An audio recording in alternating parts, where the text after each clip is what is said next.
तेलंगाना के एक विधानसभा पर जो उपचुनाव हुआ है, इस सीट की काफी चर्चा है और यह है जुबली हिल्स। जुबली हिल्स पर जो उपचुनाव हुआ, इस उपचुनाव में कांग्रेस के लिए यह सीट कितना अहम है, इसे भी समझ लीजिए। कांग्रेस और खास करके रेवंत रेड्डी के लिए, क्योंकि पिछले कुछ दिन पहले ही यहां पर इस जगह पर जुबली हिल्स पर जब एबीवीपी के चुनाव हुए थे एक यूनिवर्सिटी में, तो यहां पर एबीपी की जीत हुई थी और एनएसयूआई की हार।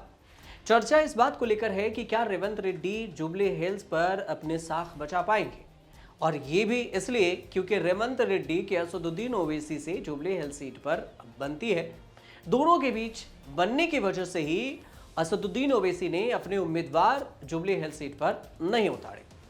तो ऐसे में उपचुनाव हुए और उपचुनाव के बाद जो परिणाम आने हैं, उससे पहले जो एग्जिट पोल आ रहे हैं, उसे समझना जरूरी है कि कांग्रेस कितना यहां पर कारगर साबित होगी। कांग्रेस इस खाते पर जुबली हिल्स सीट पर कितना जीत का परचम लहरा पाती है। अगर इसकी बात करें, इसे समझेंगे सर्वे के द्वारा, जो एग्जिट पोल है उसके द्वारा।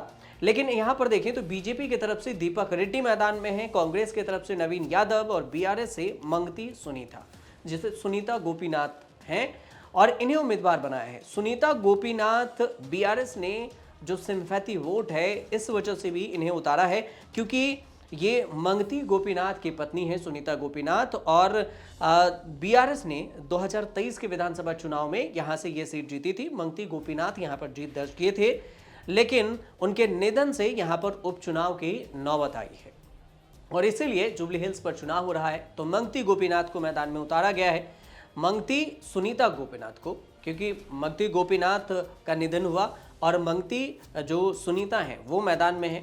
तो इस हिसाब से पहले एक एक कर जो 4 एग्जिट पोल हैं, उस एग्जिट पोल को समझते हैं।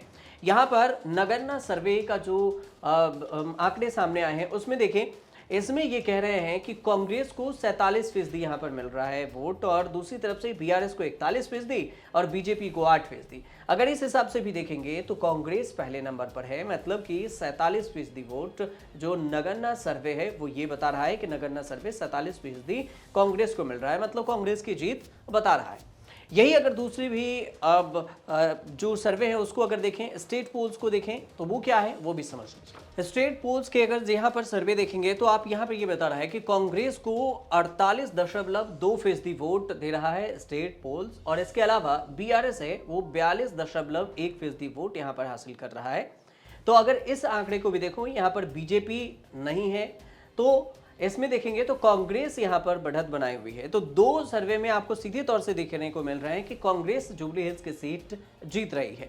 और यहां पर 2 सर्वे और हैं जो चाणक्य है, चाणक्य स्ट्रेटजी है, इसको भी समझ लेते हैं, और पीपल्स पल्स भी है जो सर्वे किया है कि कितनी वोट परसेंटेज कांग्रेस को मिल रहे हैं, बीआरएस को और बीजेपी को।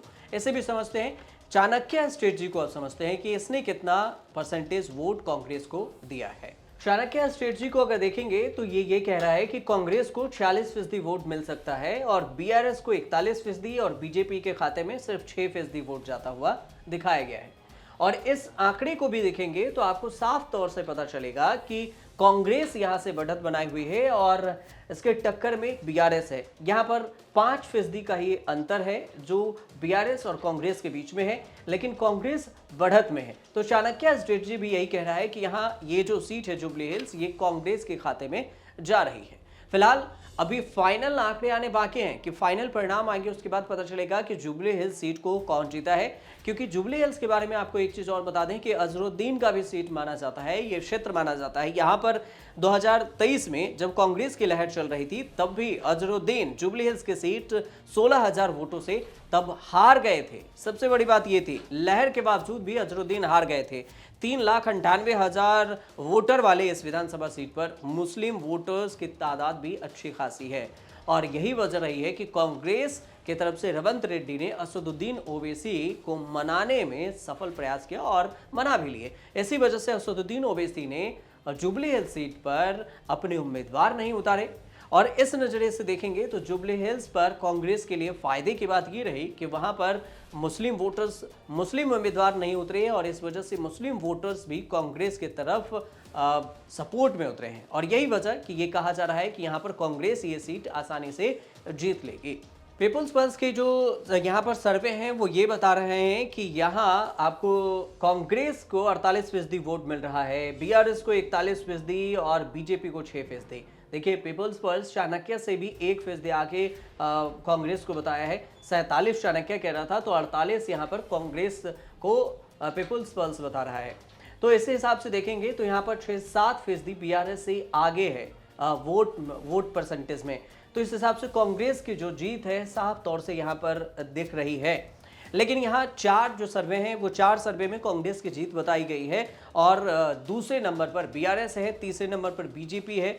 लेकिन इसके भी परिणाम अभी आएंगे तो पता चलेगा। लेकिन यहाँ जो उम्मीदवार हैं, आपको बताया था मैंने, जो शुरू में बीजेपी की तरफ से दीपक रेड्डी है, कांग्रेस से नवीन यादव और बीआरएस से मंगती सुनीता के बारे में हमने आपको बताया था। अब दूसरी नवीन यादव की बात करें तो नवीन यादव 2 बार इस सीट से विधानसभा चुनाव लड़ चुके हैं और एक बार वो AIMIM के टिकट पर लड़े, दूसरी बार निर्दलीय मैदान में उतरे। 2018 में निर्दलीय उम्मीदवार के रूप में उन्होंने लगभग 19,000 वोट हासिल किया। 2023 में अजहरुद्दीन को समर्थन देते हुए पीछे हट गए थे, कांग्रेस में शामिल हो गए और पार्टी ने इलेक्शन इंचार्ज की जिम्मेदारी नवीन यादव को दे दी थी।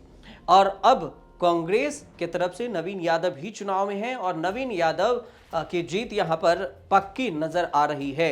2023 में भी जुबली हिल्स पर 4 कॉर्नर कॉन्टेस्ट देखने को मिला था। यहां पर कांग्रेस को नुकसान हुआ था। क्यों? क्योंकि यहां पर AIMIM ने अपना उम्मीदवार उतार दिया था और इस वजह से इस बार का जो फाइट है काफी टफ भी है और 4-5% वोट शेयर से बीआरएस पीछा कर रही है कांग्रेस को।